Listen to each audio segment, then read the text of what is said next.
大家好，我是国家修车。今天呢，咱们回答呢很多粉丝呢问了这样的一个问题啊，国权师傅，我想问一下，你们干这个修摩托车、修电动车的话呢，如果说呢在路边开个小车的话呢，一年到底能挣多少钱呢？这个呢成了很多人都想问的一个问题啊，就感觉咱们修车感觉很挣钱一样啊，事实真的是这样吗？那接着呢，咱们来给大家讲解一下，其实修车的利润点都从哪里来呢？还有以及咱们每个修理店正常如果生意好的话呢，到底一年能挣多少钱呢？其实没有大家想的那么挣钱啊。我们首先来算一下，正常咱们修理一个摩托车的话呢，最起码我们踏板车、跨骑车，包括125的摩托车，我们车上呢基本上所有的零件我们都要备用一点啊。这3种零件备用下来，加上轮胎、化合器等等一类，我们可能你光零件备货的话呢，可能就需要4、5万。这个还是一个比较小规模的修理店啊，这样算。如果稍微大一点的修理店，可能光摩托车配件呢，最起码也需要10万块钱的一个备货量。这个呢是指比较偏远一点的地方。如果大家呢是在城市里面啊，就离咱们批发配件的地方比较近的情况下，咱们就可以选择少备一点配件啊，稍微的备一点就可以了啊。我们如果没有了，立马去那个县代理配件那里去取也可以。那第二点，我们来说一下，我们首先算一下每年的房租。那我们呢可以看到，就按一个60平的小房子来算的话呢，咱们正常就按农村来算，一年的房租应该呢是在5000块钱左右。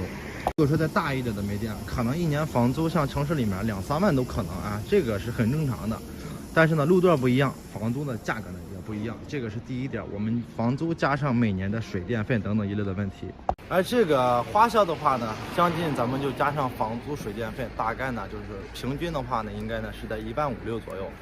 然后呢，我们还要算一下，咱们如果一个人干的话呢，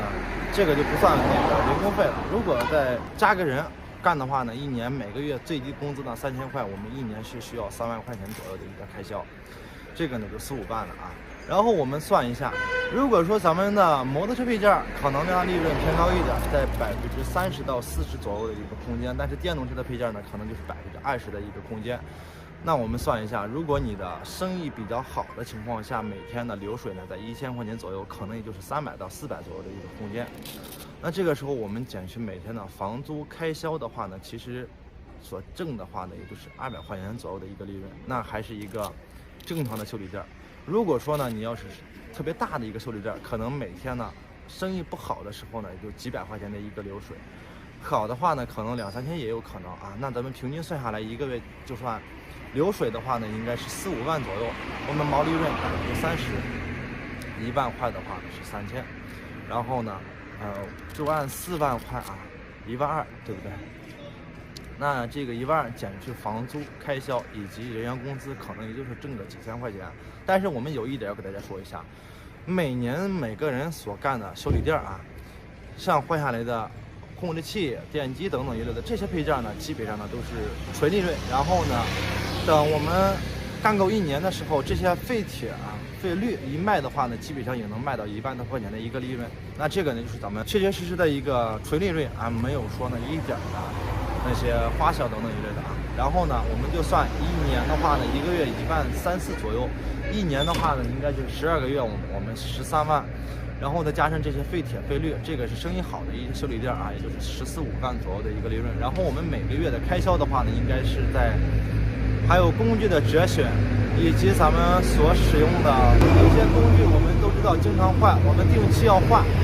一次的话呢，可能每个月需要100块钱的工具钱。然后呢，这样算下来的话呢，一年减去1000多块钱，也就是13万左右的一个净利润啊。然后这个呢，其实也就是这样，咱们一个生意好的修理店目前所有的纯利润。如果说不好的情况下的话呢，其实相对来说呢，并没有那么多。当然呢，主要的话呢，其实大家很多人都知道，在乡镇上或者说在县里面开修理店的话呢，基本上都会代销电动车。为什么会代销呢？因为在修车的话呢，如果生意不好的话呢，这种情况下确实是只能挣个咱们零花钱啊，然后代理一点，能挣一点算一点。那这个就是目前的所已知的电动车、摩托车修理的市场的一个行情。如果单独修理电动车的话呢，其实并没有那么高的利润，一年也就是7、8万左右。所以大家这个行情一定要掌握对。个视频呢就和大家分享到这里了。如果大家有喜欢这个电动车、摩托车维修的，记得关注一下，咱们下期视频再见。